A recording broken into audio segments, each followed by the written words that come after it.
state the both parties stipulate in the presence of our jury? Yes, Your Honor. Yes, Your Honor. All right.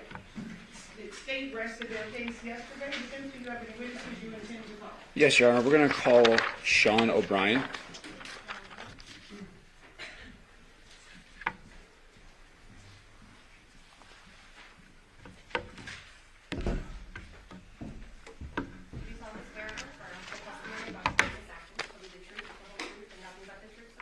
I do.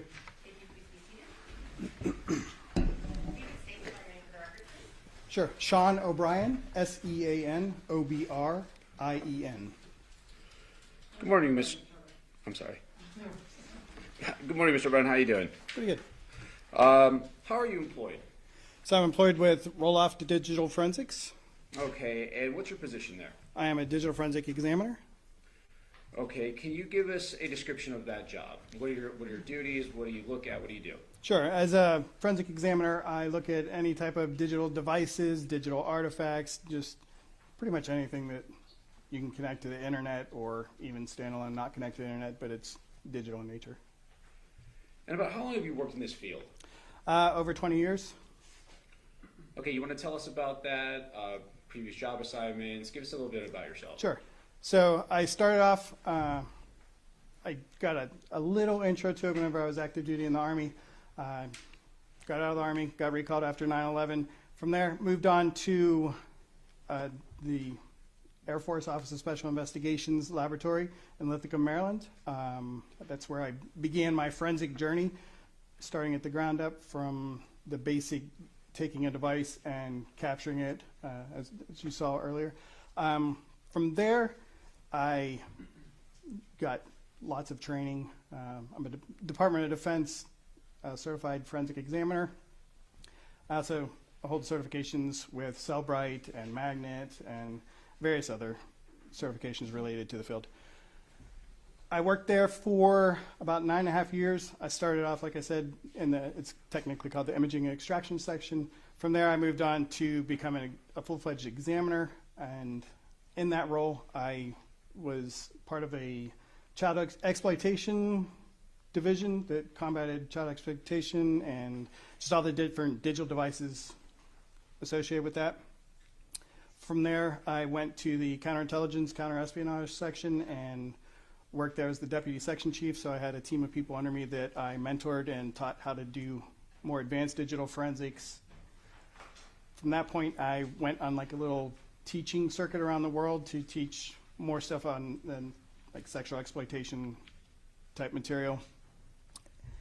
And then after that, I spent a little bit more time there at, it was called DCFL at the time.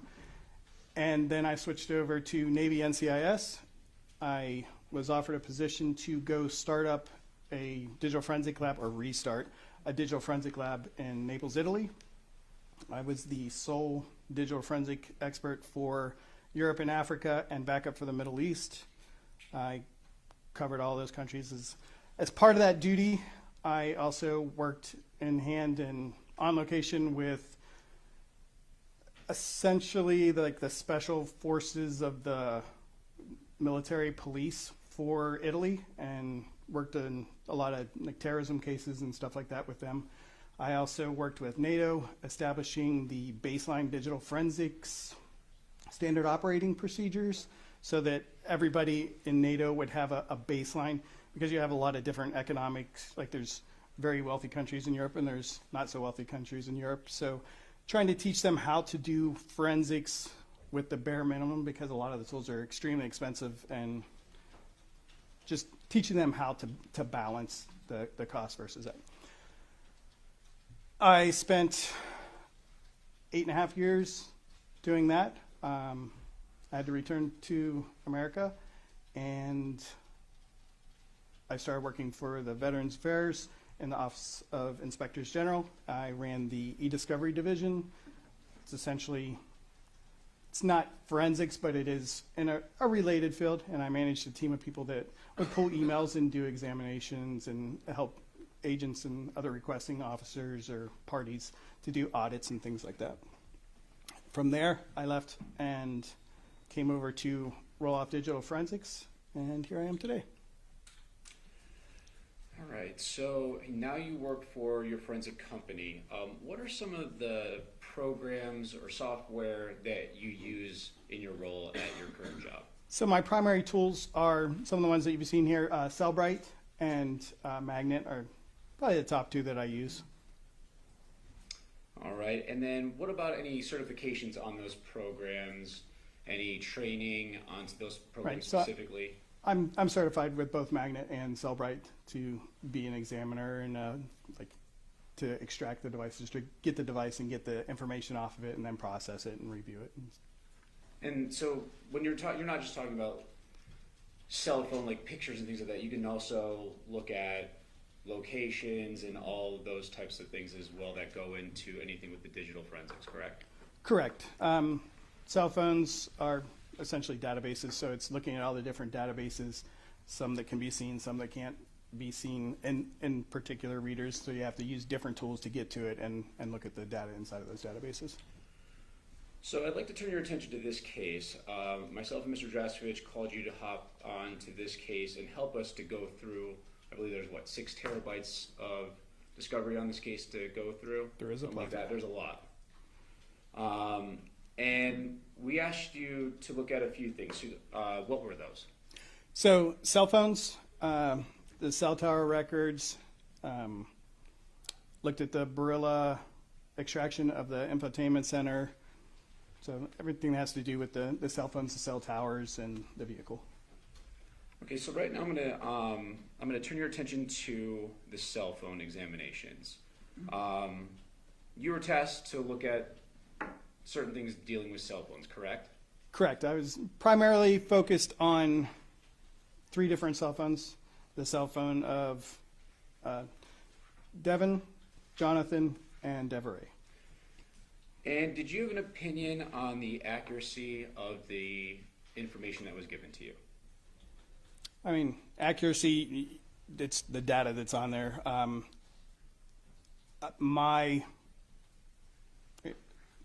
Are you asking more like, was there anything that stood out, or? Well, was it the accuracy of the extractions? Is there anything that was missing or that you would have liked to see more? So as previously stated, the cell phones are made up of databases, and I stated that the software doesn't always pull all the information. So the information that I was provided was a UFED reader report, which is after you do an extraction, you take that data, you put it into another piece of software, and then you can create a reader report, which is what I reviewed in this. That is only the data that is able to be interpreted by the software. So I found it problematic because over my review and looking at everything, it's only, of all of the apps that are on the phone, the average between the 3 devices was only 3% of the data was displayed and presented with the databases backing it up. So would it be your opinion that this was incomplete as what was provided to you as a whole? Yes. And what's the basis for your opinion on it being incomplete? Years of experience and knowing that one tool doesn't do it all, and that whenever you look at that and you see something as low as 3%, like, okay, well, what else is there? What am I missing? Personally, if I pull up Cellbrite, I'm looking through it, I don't work off of reader reports. It's a bad practice because, again, you don't have all the information. I typically use Cellbrite as an initial tool. It's very good. It's accurate. It's accepted all over the world. The data that it displays is great. The way that it displays it is great. But sometimes you're like, well, I want to know more about that. And if you're in a reader report, you can't go back to, say, a database that holds messages and be able to find out more information about those files and to look in the databases and see the different information. So not having that is problematic. And then I typically use other tools. So if there's a database I can't get into, I could run it against, throw it into Magnet, Axiom, and be able to pull that up and look at it in a different tool to try to verify information as well as see if there's any additional information that can be gleaned. If there's databases there that I can't get into, then I can pull it like DB browser or some other deconstructing tool that deconstructs the database so you can look at it in different manners. And I believe it was yesterday, Detective Campbell came in for the state and testified about UFD and I'd asked him some questions about UFDR. And could you kind of explain to the jury the difference between the terminology before we go any further? Sure. So, whenever you get a cell phone,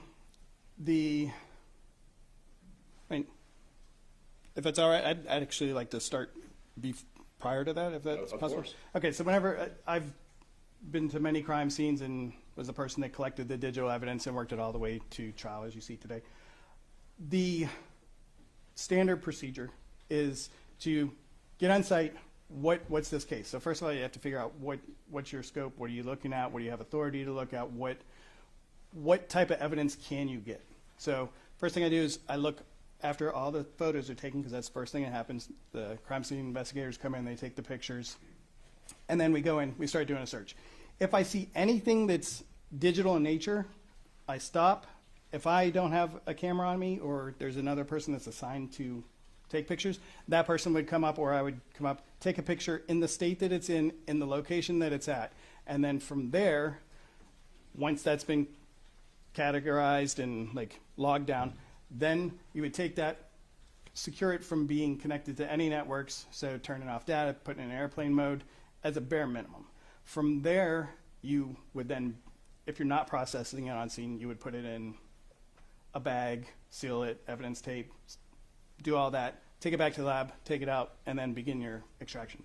So that, we're going to use a phone for this example.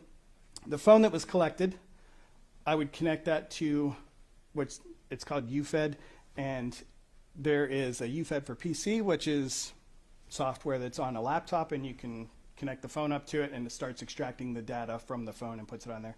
There's also like mobile UFED devices that you can be in the field and on the crime scene and plug it in. So there's multiple ways to get that data through Cellbrite, and what that does is it builds a UFD. And that UFD is more like a index and some supporting information that tells you, hey, in this big package of data, which a lot of times it's in a zip file, and it's the package that the UFD is going to refer to that actually has the databases and the information. So you load that into Physical Analyzer. So Cellbrite has a product called Physical Analyzer, and Insights is their newer version. And you can put the data in there, and that gives you access to the databases. And you can actually do some database, like go through the database and break it down inside of that software as well. You can use, it's called App Genie, so it'll go in and it'll look at the app and be like, well, what can we do with this app? Like, what more information can we gather? Because, again, it's a vendor software, so they're only doing what the people in my field are saying, hey, we need this to be adjusted. We're not getting enough information for this. Can you turn your attention to there and try to get more information? So once that's all gathered, you go in, you're starting to do your examination, starting to find all your bits and pieces, finding out what databases you need to explore more, what information is important. And then the requester, which is usually an agent, a police officer, or auditor, whatever the case may be, they'll want to see everything right away. Unfortunately, digital forensics is not a right-away type field. It does take quite a bit of time. I think 6 terabytes is a lot of time it takes to get through that. So they'll want something right away. You create a reader report, send it out to the requester. That way they have just a first look of like, oh yeah, that's my suspect. Oh yeah, this is a message they talked about. And you can start to get little bits and pieces. It keeps them happy while you're doing the more in-depth stuff. It also allows them to say, hey, I saw a message on this day, but I can't find anything else that's around there. So they reach back to me and say, hey, this date, I need to know more. So then I can hone it in and be able to say, on this date, at this time, looking at these different databases, I was able to determine this or to provide more information. And then from there, you write up a report, you put everything together, and then it goes back, the report goes back into evidence if it's an evidentiary report. Again, you're working off a copy of the data, so the phone's already been put away. You don't mess with that anymore. If the extraction, like you drop a hard drive or whatever and it stops working and you have to re-extract, you still have that. And one of the other things to touch on that, there's a verification. So I know earlier in the trial there was talk about a hash value being a fingerprint. Same thing, whenever it does the extraction, Cellbrite does a hash of the data and you're able to just click on verify hash value to make sure that you're looking at the same data that you were previously. So, in reviewing this and basing your opinion, what are we looking at here? So right here we're looking at this is the UFED reader report, and it has different data located there. So you'll see the file system, which is essentially the background of the phone, and it shows the different areas that databases are in. The one database that we'll look at in a little bit, or information that was supplied from that database, you can see I have typed out there the path that has the com.android.providers.telephony and the databases. If you look in the directory on the left-hand side, it does go in alphabetical order. So, And Mr. O'Brien, if you Sure. can use your mouse, don't click on it though, because of the No digital clicking. clicking tab, but all right, no clicking. yeah, you So, go ahead. right here you see com.android Chrome, com.android vending, like wallpaper backup. So that only 3 com.androids were found, not the com.android providers. Like that whole directory structure isn't there to include the database. So is this a complete picture of this phone? It is not. Okay. So did you also review the Armada infotainment system? So I reviewed the portions of the Barilla extraction that were provided to me, which were the data locations where the vehicle traveled. And so I'm thinking that we heard testimony about how Detective Campbell was told, or I'm sorry, it was Detective Good was able to go through and kind of ping along how I'm sorry, Detective Spangler, all these guys with these technology and phones, I apologize. Detective Spangler was able to go and follow the infotainment system, where the car went, when it started, when it stopped. You saw that, correct? Correct. And I believe it was brought up that Miss Michaels was at a car wash around a certain time. I believe it was between 8:14 and 8:24, and the state phrased it as a car wash, correct? Yes. And we asked you to look at the points at this supposed car wash, and that's what we're looking at here. That is correct. Okay, and we see that the kind of the top half of it, it's the gas station, it's a convenience store, it's not just a car wash. But what did you do here?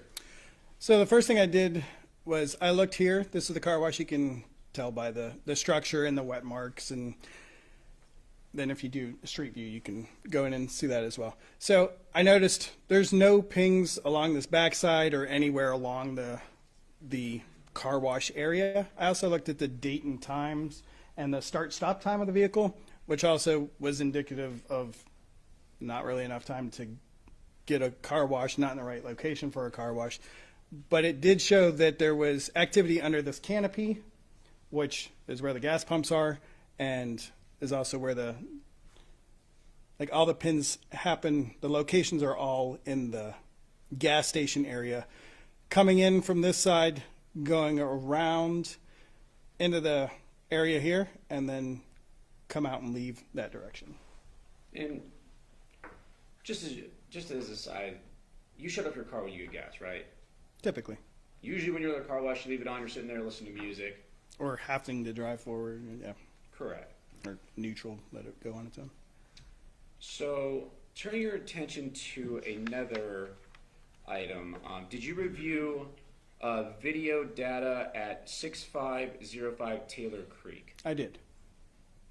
And what is your opinion of what was recovered from that address? So again, I believe it to be incomplete just based upon the type of evidence that it is and the devices that it comes from. There are, as you can see on the screen, 2 of them are labeled ring video, and the other one just has what appears to be a date timestamp and a .mov. The others are .mp4s. So the 2 videos on the right, the washed out one and then the one that's more in color, appear to be videos that were extracted off of either the Ring app or like you can go online to the website and pull it down, download it. You can share via email. There's lots of things that you can do with Ring videos. And the one on the left appears to be a few still shots that were then combined into this video that's there. So the snapshots being put together, I'm not sure how familiar you guys are with the Ring camera, but you can set it up so that it does snapshots. So you can I don't recall the minimum amount of time, but I believe it to be like minutes, maybe even seconds, and then from there you can go into like you can turn it off completely. So the fact that there are what appears to be snapshots would indicate that snapshots were being taken. And if only 1 or 2 snapshots were taken of that area, and I believe this is the one where you can see the house up on the, or the vehicles on the top right? Yeah. It's this one. So in this area here is the area of interest. So if you're having a lot of snapshots in that area, you're going to be able to see things coming and going. So you would be able to refer to those snapshots. However, in this exhibit, I did not see multiple, well, there were multiple, but not a plethora, not a whole bunch of snapshots to look through. It was just, hey, we collected these 2 or 3 snapshots because we see the vehicle there, and then done. But there's so much more that could have been collected on that and more information. And you weren't provided any document from law enforcement that they were looking for snapshots of this camera? I was not. I didn't receive any reports or anything on this. Are you aware that any other videos that had been provided to you, anything else that you saw that was recorded except for what we saw here? So there were, I looked at a bunch of different videos that were collected. And let me, from Sure. this address. From this address? No. And that's because there could have been, but from what you saw, there wasn't anything done about the snapshots or anything. There was just that one. Correct. Now, I'm going to turn your attention to one of the phones we asked you to look at, and off of the information that was provided from the state. It was Deviere's phone. Did you review that? I did. And I want to get to...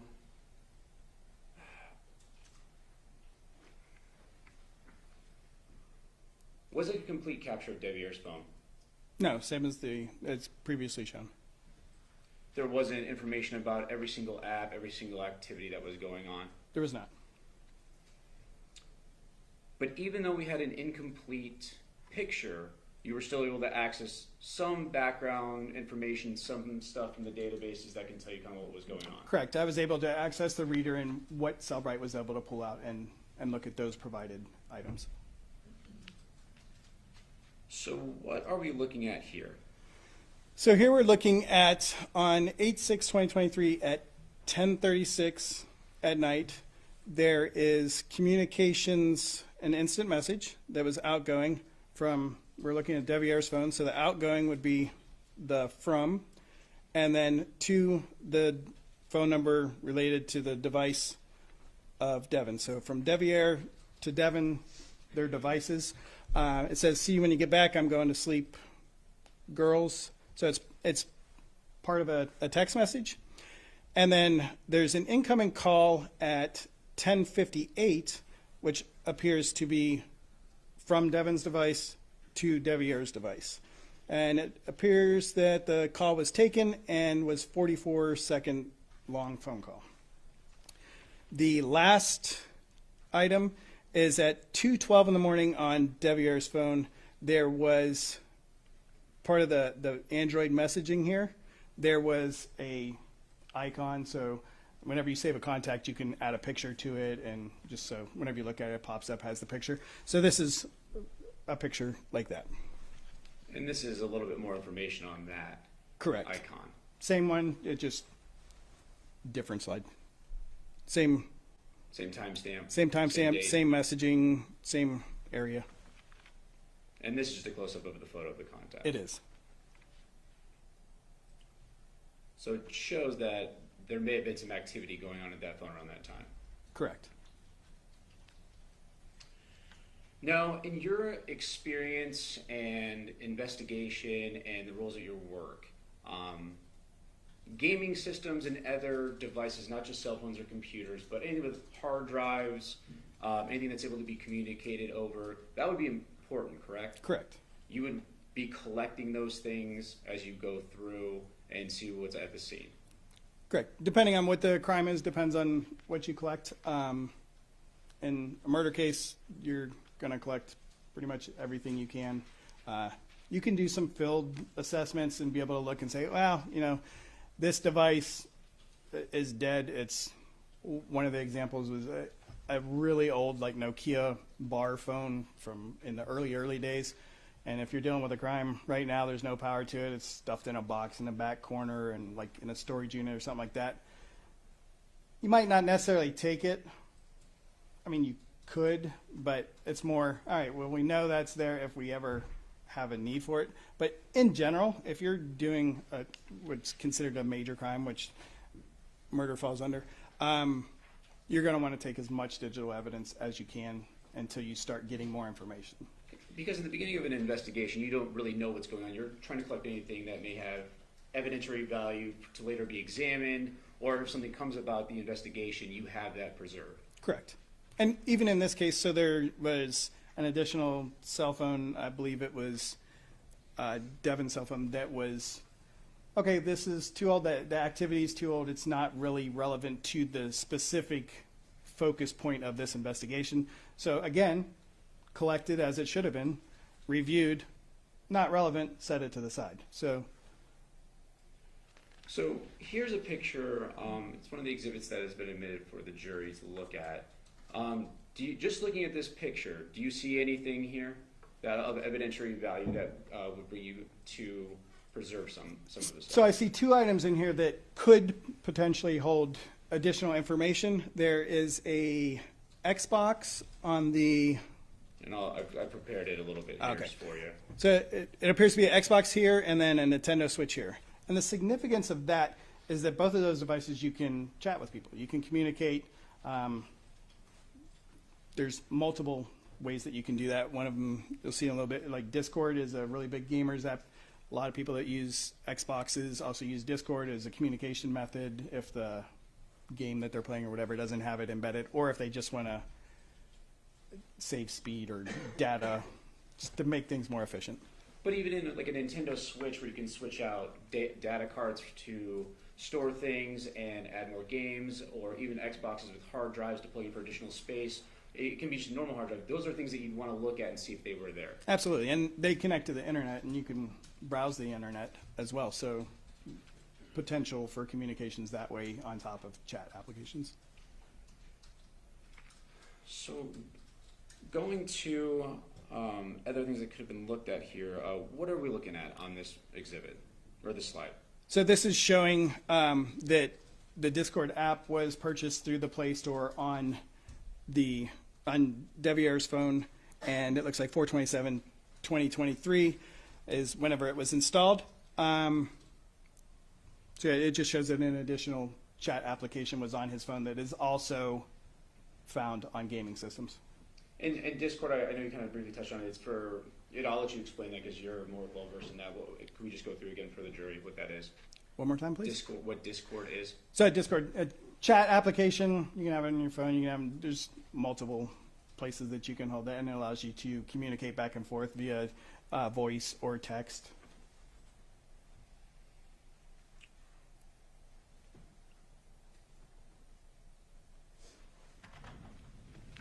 And what are we looking at here? So this is another artifact related. Nintendo Switch was also found there. So there's an application that's listed as Cellbrite flagged it as entertainment and chat application. So it's another indicator. Hey, it's a possibility that the Nintendo Switch has chat on it. The application also allows for chat. And that would be something of significance if you're trying to determine people talking about potentially a murder or anything, that you would go and look through all these things and all these apps to see which ones could communicate to other people, at least be looked at and investigated or preserved for a later time. If you had access to those databases, yes. And what are we looking at here? We are looking at one of the applications that is related to Discord. And it's a 8/7/2023 2:31 a.m. So it was an artifact, a Discord. So you can see Discord up here. So it's at that date and time on Deviere's phone, the Discord chat, or well, the Discord program was accessed. And that was at 2:31 a.m. on August 7th. That's correct. So it says modified. Modified. Anytime the system does anything to the file, then it would modify it because it's making changes. And briefly, you didn't look at any router logs, did you? I did not. You weren't provided with any router logs? I was not. Nothing from the Porcupine residents about a router? No. That would have been helpful if you would have had that at that address, correct? Correct. So, as previously testified, the router holds information of connected devices.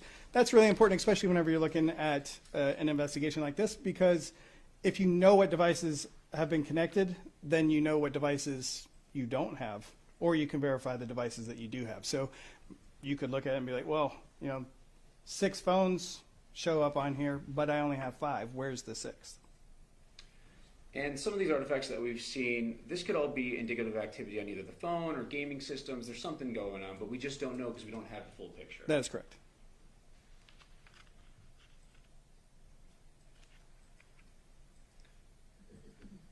And now we're looking at slide 18 on our presentation for the jury. What are we looking at here? Oops. Okay, so you'll see in the next slide, it's the same slide as previously shown with the missing database. This lays it out a little bit more. So the native message here, which is found in this MMS-SMS database, which we've already shown is not located on the reader report, it has a message in it here that says headed there now. We don't have a to, a from, a date. We have no other information other than it was deleted, which let me clarify that also. So here you see like messages in white, and then you see it in red. The red indicates recovered deleted items. So if it's red or it has this little red X right here, it means that that item is deleted, but the software was able to pull that out of the database. But does it show a time or date or to and from? It does not. And again, I couldn't go back to the database to see if there was any more information in there or related stuff around that time, like around that message, or looking at deletion orders, or there's no way to tell more information in the presented state. But we know it's deleted. We do know it's deleted. And this is the slide that we talked about earlier. Correct. And it's about the missing databases and the different types of files, the UFDs, UFDXs. So UFDX, I think that's a new term. New term for here. So if you have a UFD, it's the initial one, like I had stated about having a device, and you're looking at it's the UFD with the supporting data. If you take multiple devices, so in this case, if I was to take all 3 of the devices that I looked at, I throw them all into Physical Analyzer, I could create a UFDX, which is essentially multiple extractions put into one. So I can open that up, and by doing that, it loads all of the devices, and then I can run searches. Can you go back a slide? Of course. Sure. So up here, I can type in a search, and then if I click on this little down here, it will display each device that's loaded in and how many hits there are, and then you can select which device, you can select all, and then you can work your way through it and see where all that search term shows up across all of the devices. And just because we've heard all these terms and they've been thrown out between yourself and Detective Campbell, what is the most complete extraction that you would like to have had on this? I would have liked to have the UFD with the supporting files so that I would have access to all of the data and not just the maximum 3%. And again, you weren't provided with that. I was not.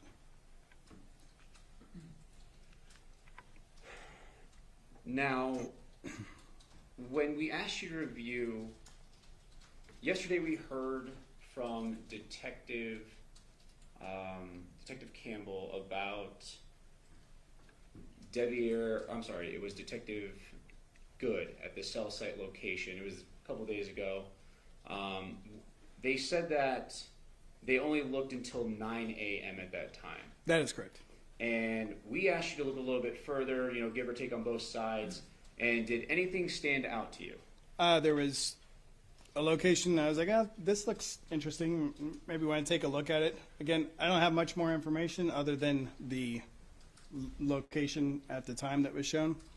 And so I brought it to the attention And just because I know it's hard for me to zoom in on this, how we have it set up, but if you could just put the mouse on the two little points that we have on there, so the jury sees what we're trying to point out here. Sure. So here is Jonathan's home, and then here is one in the southern part of the valley, more in a remote area, and that is on 8/7/2023 at 10:25 a.m. And that's a close-up of what you brought to our attention, correct? Correct. So it's here, and then you have a lot of these washes, and then over in this area you have lots of open area. So it's pinging near all these open areas. That's correct. And that's the date of that is the 8/7. 8/7.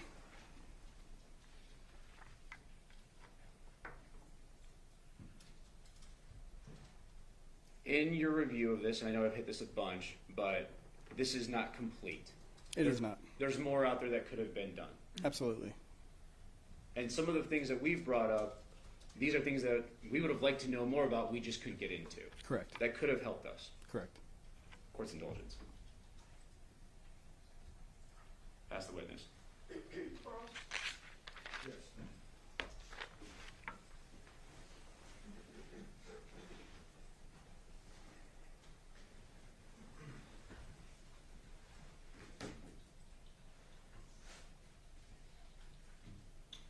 Good morning, Mr. O'Brien. Good morning.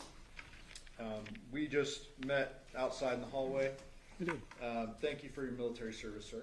Thank you. I have a few questions for you, not too much. I just received these items that were shown this morning. You would agree with that? Yes. So I'm just going to kind of go through a couple of the slides and try to make sense of, to clarify what we're actually seeing. Okay. So I'm going to start with the residential neighborhood, the slides you just put up. Mike, can I bug you to get that PowerPoint back up? And you can click on it too if you need to just use it on here.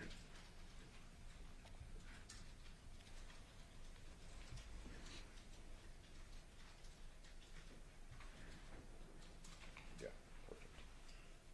And then you can click on the slides below and it goes up. Perfect, thank you. So I'm showing the slide that you'd agree that's a residential neighborhood, correct? Yes. And you looked at a whole lot of stuff in this case. Would that include text messages on Deviere's phone?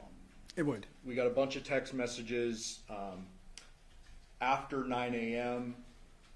On August 7th of 2023 from Deviere's phone. Correct. And you'd agree with me there's text where he's talking with his boss and talking about a job and going to that job? Yes. Okay. And you'd agree this is a residential neighborhood, a newer one, kind of out at the tip of the valley? I would. And the location data is that you're looking at that caused you to testify that he was in this residential neighborhood was from the CDRs, not from the device. That is correct. So CDRs, as a reminder, those give a general approximation. They're not like the breadcrumbs from the Burla or the Google. It's not the GPS, guys. Got it. So you're not saying in any way to this jury that his location put him in any of these desert areas, correct? That is correct.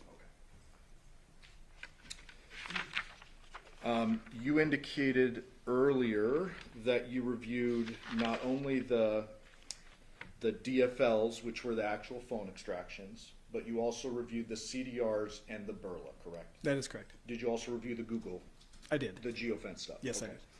You would agree that there's nothing in any of those sources of information that shows Deviere's phone going toward or at the Paladura address between 10 p.m. on the 6th and 8 a.m. on the 7th?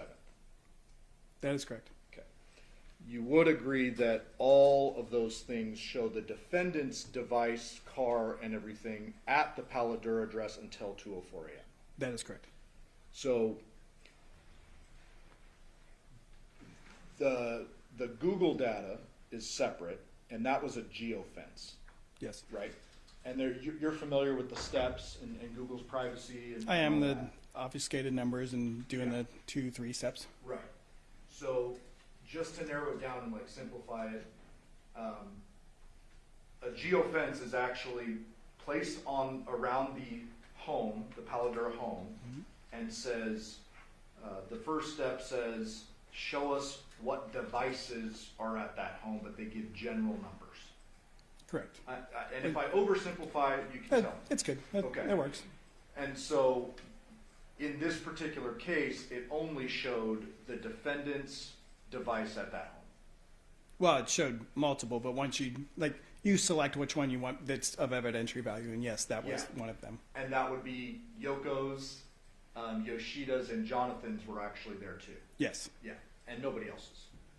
Not that I recall, no. Yeah, so it's 4 devices at the Paladura home, not including Deviere's. Correct. And Deviere did have a Google device. Yes. An Android that. Yeah, Android is a Google Yes, device. yes. Okay. So we're in agreement. Nothing at all that you went through suggests Deviere was at the Paladura address between those time frames. That is correct. Okay. The Google data did show John's phone traveling from the Paladura address at around 2:04 a.m. in the same exact path as the defendant's car and phone. Yes.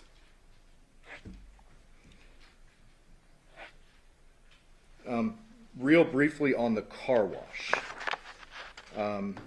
That information was gleaned from the Burla. Correct. Burla is the one with the breadcrumbs.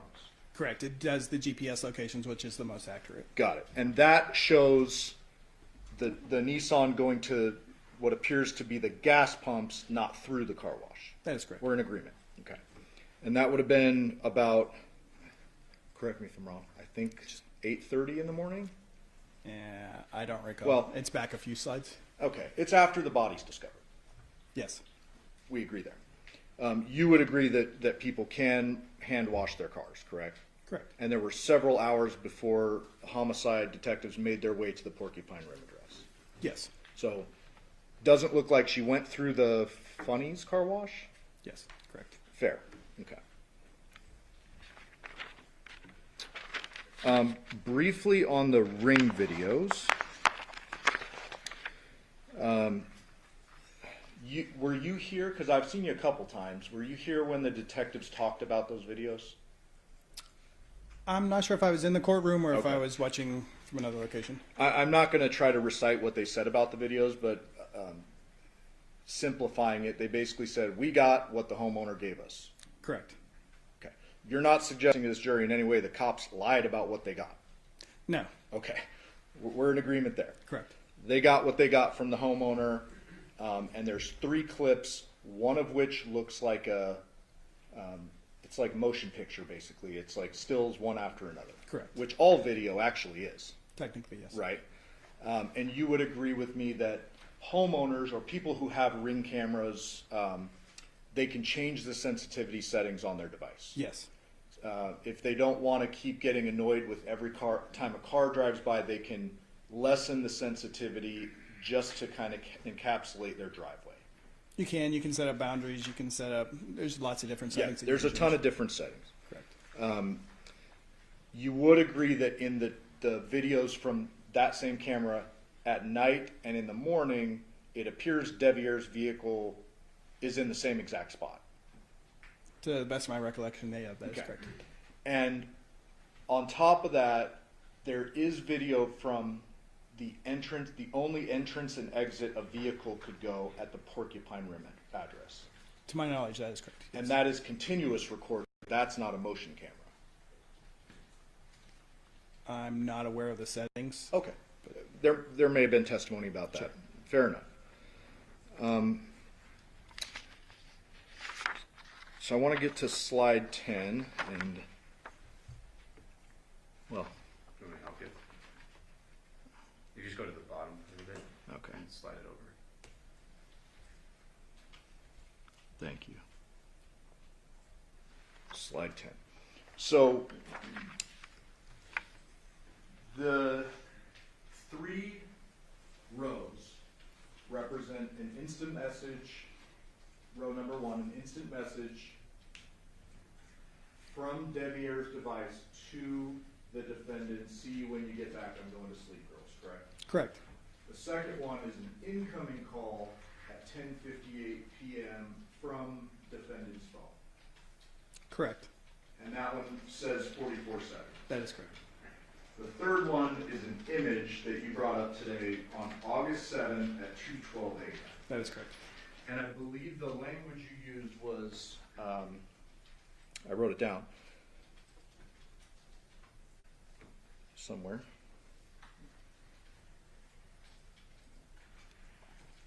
Did you say accessed?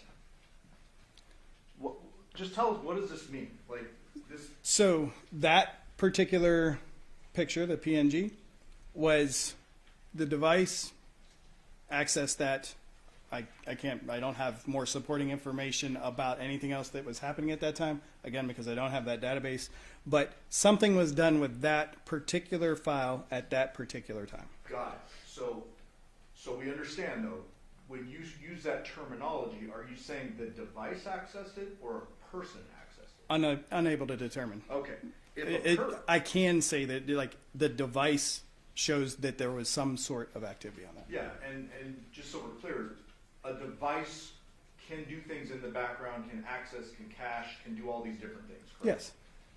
If it's the opposite, if it's a person accessing it, you would then agree with me that at 2:12 a.m. a person is with that phone using it. You stated that a person was to show that a person would have to be there. Yeah, absolutely. I mean, Yes. it seems obvious, but like, there's two alternative theories. It's either the device access it somewhere in the background, or a person is actually handling their phone at 2:12 a.m. That is correct. Okay.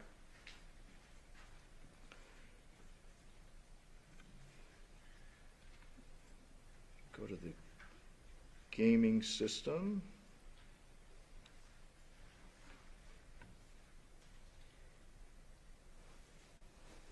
So you pointed out a couple of a Nintendo Switch and an Xbox, correct? That is correct.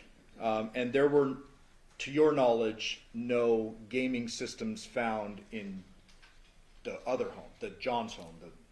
I am unaware. Okay.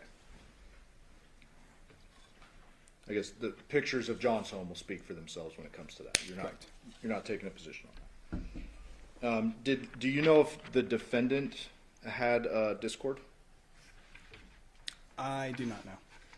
Did we get a full extract on defendant's phone? We didn't get a full extract on any of the phones. Okay.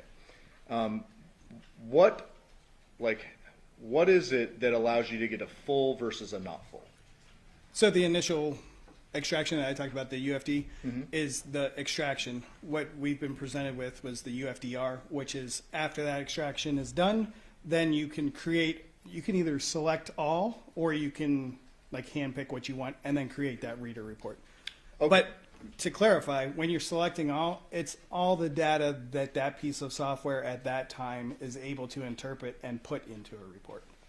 Got it. And so are you suggesting to the jury that the detectives picked and chose what they took, or are you suggesting that... I'm not really suggesting anything other than the full set of data was not provided and I was unable to do a full examination based upon the lack of data. Okay, and in prior cases, you have a bunch of experience. I have some experience with phones, not nearly as much as you, but there are many, many times in which you cannot get a full extract out of a phone. Yes. Right? That's not abnormal. Correct. And you're, again, not suggesting the detectives like only pick certain things out of the devices. I have no knowledge what actions they took, but... Okay. So, with the...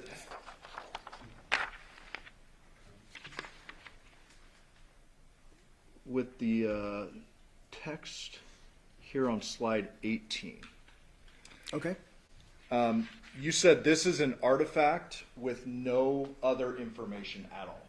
No other information presented in this manner on the reader report. Right. So you would agree that there are text messages, call history, all that from Deviere's phone, because we've seen a bunch of them. Correct. Right. There's also that same type of information from the defendant's phone. Yes, all the phones. Correct. Okay.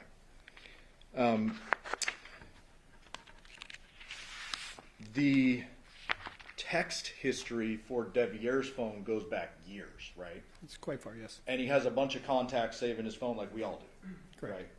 right? I don't even know the number, but like dozens, hundreds, I don't know. Can you see it on that? If you go back a slide, maybe. I'm not sure if it was captured on that or not. So before the bar shows up in the Yeah. movie? Let me help you. To get that animation. Oh, gotcha. I don't know how to pull it off though. There you go. There we go. Thank you. No, I didn't capture the contacts on there. Yeah, but But- it is captured somewhere in. It is part of the reader, yes. Yeah. The reader file has that. And so you agree with this headed there now message. That could be to any number of people, years back, 5 years ago, 4 years, whatever it is. That is correct. Okay. But you got to bring it up because, I mean, it's something. But you would agree with me, I'm showing you admitted exhibit 666, that, oops, that with, It's not plugging exactly at the HDMI cord. gotcha. Can I approach? Yes. Does this appear to be to you one of the, or the text string that the parties admitted between Deviere and defendant? That is correct, yes. And this shows a relationship text, 8523? 8-5 at 1 a.m. already adjusted from UTC. Yes. This next one is from voicemail to Deviere, So voicemail being the owner of the phone. and it says, "Where the WTF are you? You obviously ain't home, but you ain't cheating!" Exclamation points. That is correct, I see that. And August 5th. 2023 at 4:02 a.m. Okay. And then the next text says, "From Deviere to the defendant's voicemail. See you when you get back. I'm going to sleep. Girls are in the living room." Correct? That is correct. Okay. No other text saying I'm on my way, or I'm sorry, headed there now. No.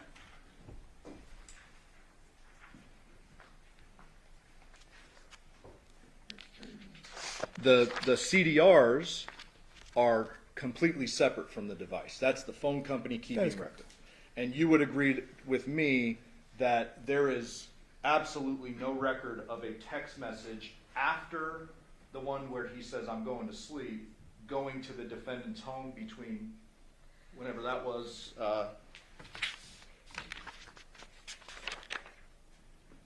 10:36:24 p.m. and 8 a.m. Can you repeat the initial question? The CDRs. Okay, we're- CDRs, Yeah, that is we're correct. away from the phone. Yep, that is correct. In the CDRs maintained by an outside source, the company, Yes. there is no incoming text to Devyn from Deviere, no outgoing text from Deviere to Devyn after that one at 10:36. Based on my review, no. So this headed there now text doesn't have anything to do with our time frame, based on the CDRs. Based on CDRs, I believe that is correct.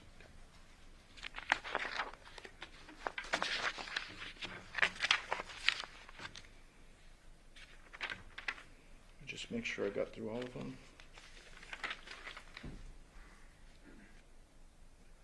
Yep, that's it. Thank you very much, sir. Sure. Follow up with me?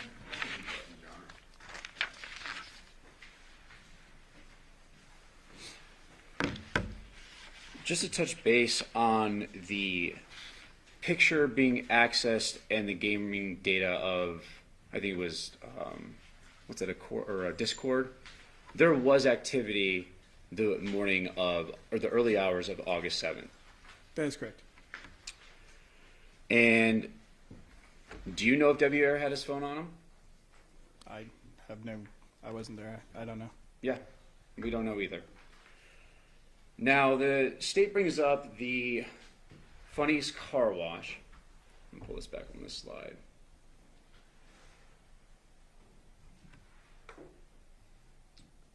Now, he brought up the state, and I'm not trying to misstate, I'm just kind of summarizing, is about pulling in a potential hand wash of a car or something like that.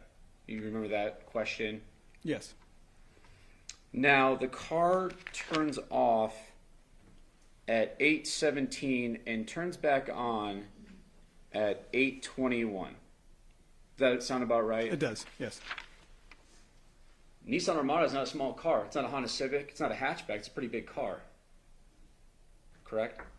Just from your, I mean, you've seen them on the road. Yeah. It's a bigger SUV. It's not a small Correct. car. That's correct. So to hand wash a big SUV that they've made is super clean. That 4 minutes is pretty quick. Correct. To hand wash a car, not drive through a car wash, but to hand wash it at a gas station, unless there's, yeah, doesn't seem to add up. Correct.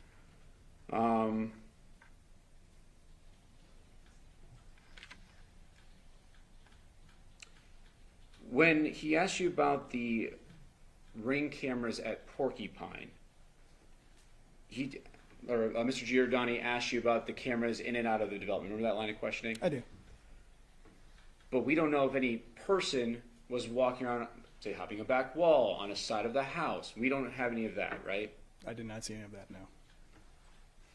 There's other ways to get into a neighborhood besides just a car coming through the main gate or the main entrance Correct. or leave a neighborhood. That's correct. Now, there was a call. Just to clarify, you said car or person? I'm sorry, there's other ways for a person to get out of a neighborhood besides a car. That's through what I the thought main you were gate. saying. Yeah. Okay. And thank you for clarifying. Sure. And we do see that there was a call at 10:58, right? That's correct. And that was Devyn to Deviere. Yes. Well, to the devices. Correct. Now, we went into the UFD of the RI. Like I said, I always confuse these, so I'm glad you're here. We were not provided, you were not provided with the full downloads or extractions. That's correct. And from Detective Campbell, yesterday he testified that he got his extraction and gave it to Detective Ozawa. It's kind of what you remember, because you've looked at the reports, you're familiar with the case. Yes. Do you remember seeing, or do you remember being handed any kind of information from phones that there was a follow-up from Detective Ozawa to get more information on the phones? I did not see any more. You were just given the initial UFDR of the phone. I have no idea when those, I can look up the time that it was created, but I don't know what order, if there were other extractions done. I have no further information other than I received these reader reports. So from what you received, it is just, I have this one download, and that seems to be the only thing that was done. From Correct. what you've been From given. what I've seen, yes, that is correct. Now the headed now text, it was deleted, wasn't it? It was. And we don't have a time. We do not. We don't know what that's in reference to. No.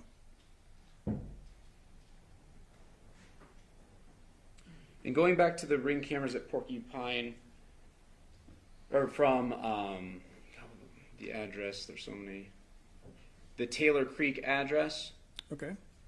you don't, not suggesting that the cops didn't, not that they made their own, but there was no follow-up on to subpoena or get any more information on this. You didn't see any of that. I have no knowledge of that, no. And I'll state it this way, you weren't provided any more than that. This is what we got and we gave it to you. Correct. Okay.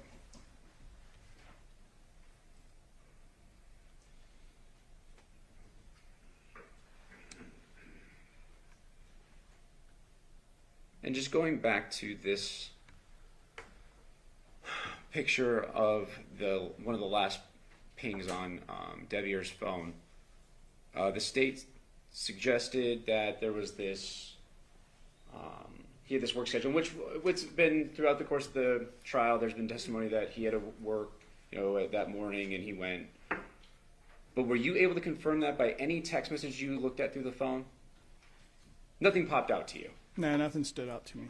It's kind of why this popped out to you by this area at this time. That's correct. No further questions. Any follow-ups, Dave?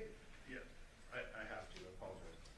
So there actually is text messages where Deviere's talking to his boss and saying, I'm headed to a job out, you saw those, right? Yes. Okay, so those do exist. Yes. Okay, that's not just testimony, that's in the device. It's in the device. And it's There's consistent. multiple occasions that they talk about work. Hey, I'm headed to this site, headed to that site. I'm going to run late.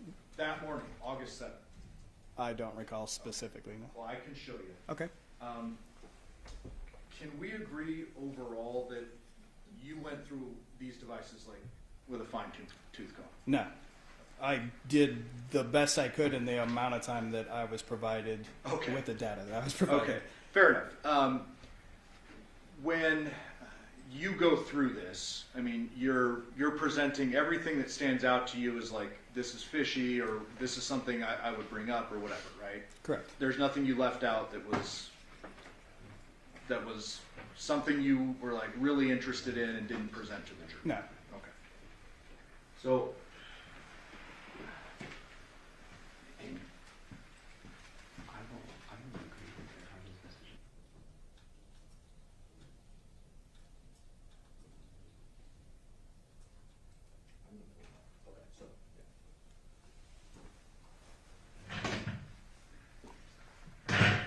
so I'm showing you already admitted Exhibit 4. And I want to kind of show you this just in context of the timeline you just provided to the jury. So we agree that there is an incoming call to Deviere's phone at 10:58 from defendant's phone. Correct. 10:58 p.m. on the 6th. 10:58 p.m. on the 6th, 44 seconds. And this is already admitted earlier by us. Well, let me back out so you can verify. You would agree that this appears to be stuff from the defendant's phone, correct? The Z fold? Based on the naming, Yeah. yes. And then I'm going to go into the call log timeline.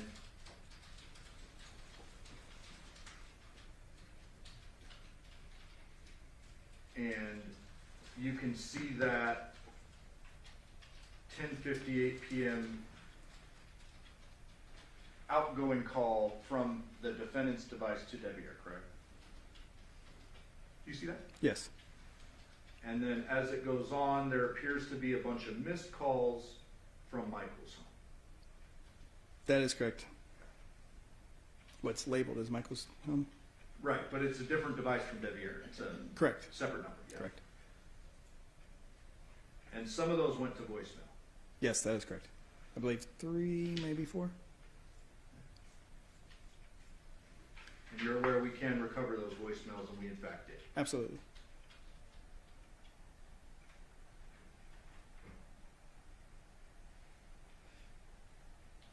Opening the folder entitled Audio.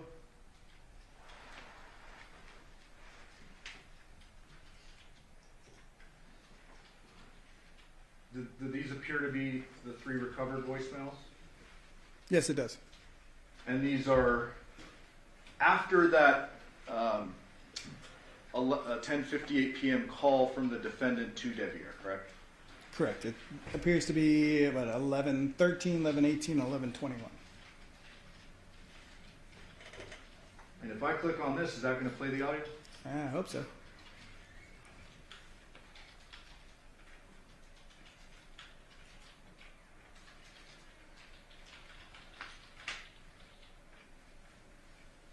It doesn't have the supporting file.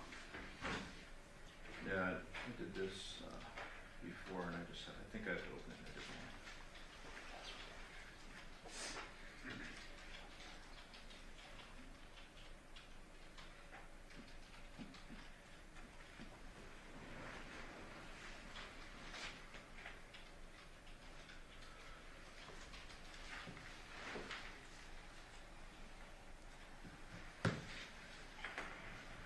Mom, you answered this one a lot to me. I woke up in the middle of the night, Deviere's sleeping kid. Please, I turned her off and now I wake everyone up. Please give me a call back.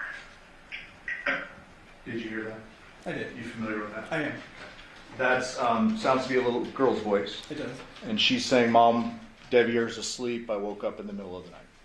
Correct.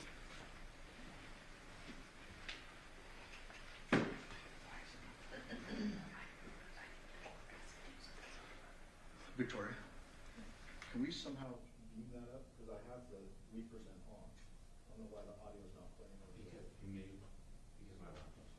No, I haven't plugged it. Well, may I inquire if the jury heard that? Yeah, did you guys hear that? Okay. Yes.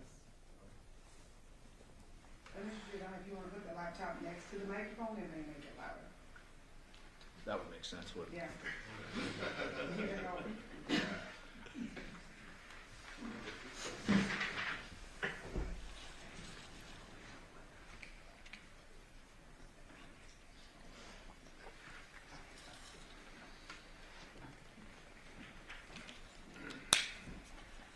Mom, I've been waiting for you to come home, and I haven't seen you anywhere.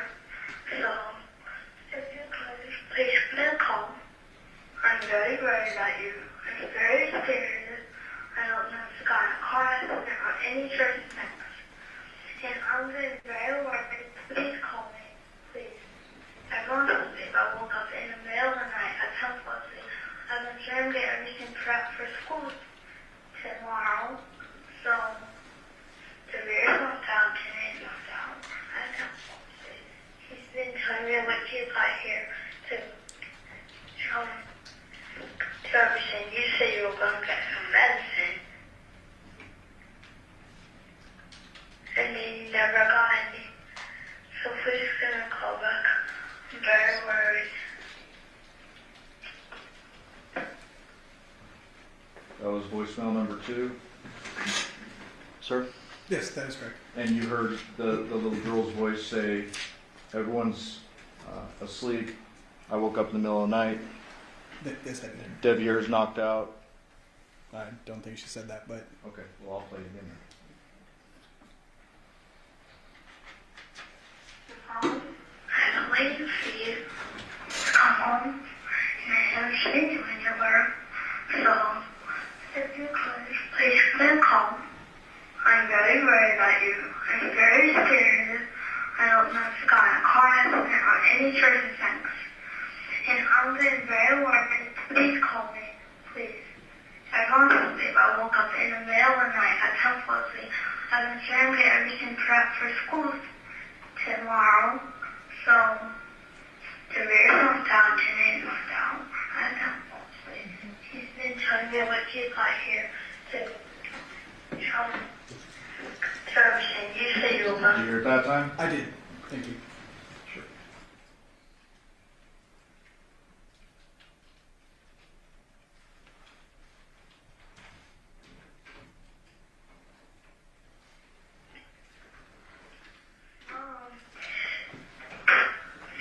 Mom, I've been waiting for you to come home. You never came home. I hope if you don't come home, I just gonna should you hear them. But I'm getting very worried. Please call me. I'm very worried. You know how you're worried about me sometimes? I'm kind of worried about you scared and everything. I'm really getting worried. I'm like, are you in a car accident or something? That's not worried. So please can you call back? I see a car in the neighborhood and it's stopped in front of our house. I'm not sure if it's you. If it is, could you call me back?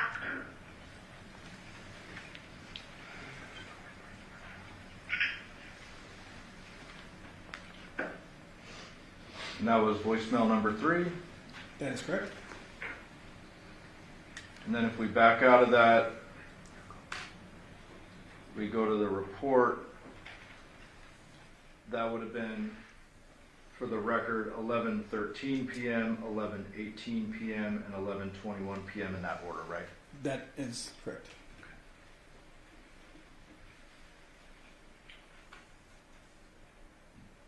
I'll pass it with Mr. Oh, is your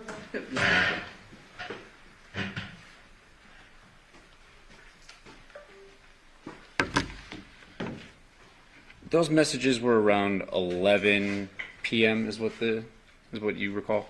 That's correct. There's activity on Deviere's phone around 2 a.m. That's Correct. On 8/7. That's correct.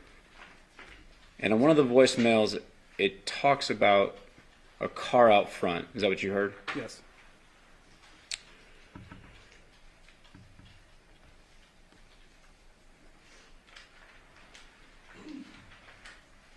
Now, going back to the wash,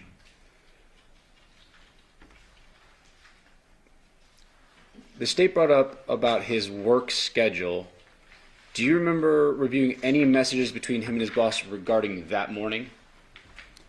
I really wasn't focused on anything that late. It was just over my review of like going through, like, oh, that's kind of weird. I didn't really do a lot of investigation around that because there was a whole lot of stuff, other places that I was focused on. Anything about him running late? Not that I recall.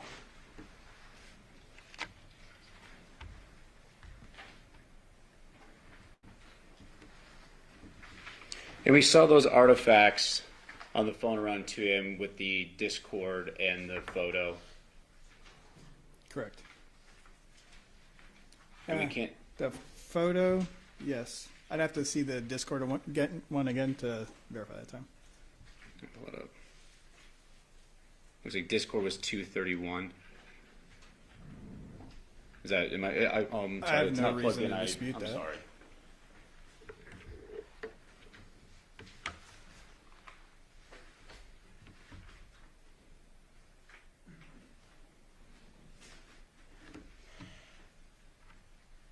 I don't know what just happened now. There it is.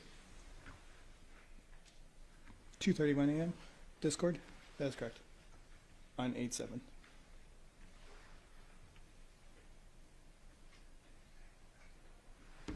Court's indulgence. There are no further questions. Any follow-up statements? Okay, ladies and gentlemen, the jury have any questions for this witness? Okay, everybody's working on a full sheet of paper with your name and your jury number. Counsel can approach.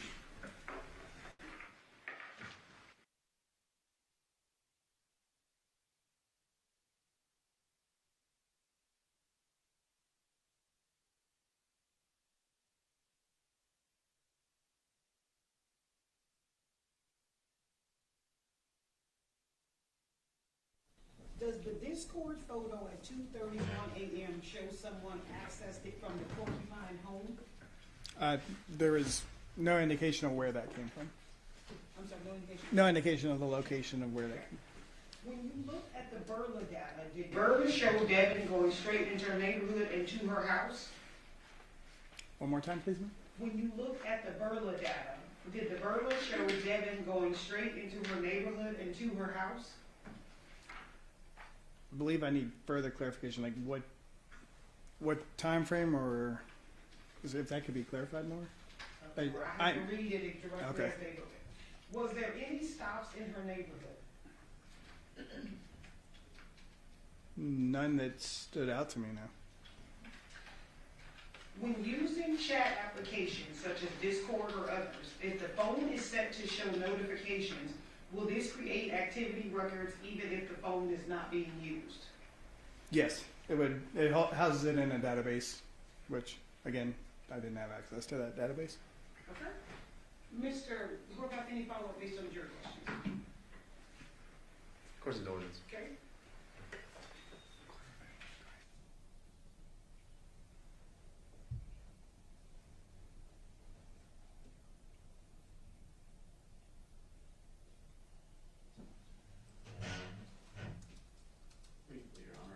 So the main question at 2:04 when the Armada leaves Paladerma or Paladura, it goes to the pharmacy, correct? That's what you reviewed, Yes, that is correct. and then it goes straight home. Yes, That's it. that is correct. No other stops. Not that I saw stood up. No. No further questions. State any further questions based on your questions? Just briefly, you'd agree with me that the Nissan Burla data is specific to the car, correct? Yes, that is correct. Nothing about that or the phones is going to show whether the defendant got out of her car with a basket, with a head in it, walked over to the neighbor's house and dumped it in the trash, correct?